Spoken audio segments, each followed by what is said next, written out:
Right now I'll be trying to get the quick connect off of 2001 GMC Sierra back off the firewall, goes into the heater core.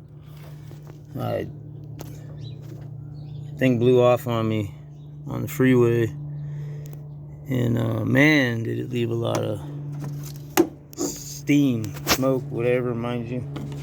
Anyways, I got this tool from a buddy at work. Said this is what he used. So you put it over it. I learned you had to put it on the back.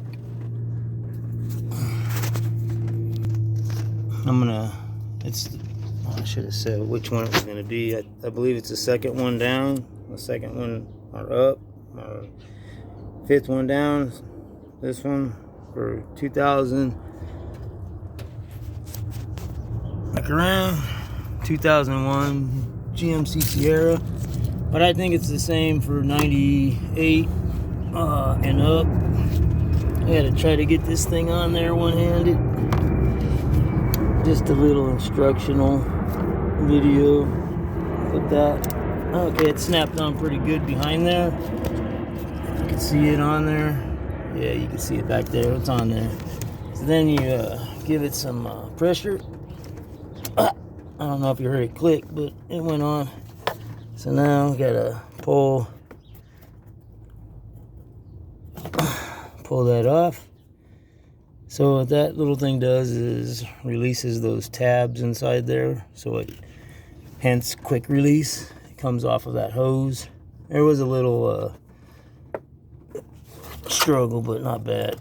And then you just pull that back off, and you put that back on there. Try not to drop it down into the engine or anything like I just did. Put that back on there.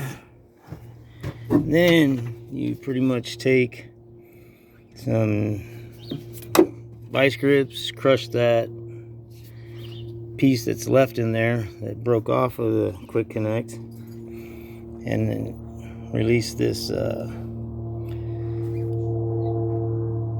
crush that, pull it out with some needle nose hose clamp. That's what I was trying to say. Release that hose clamp, pinch that down, and then pull it out with some hose clamps.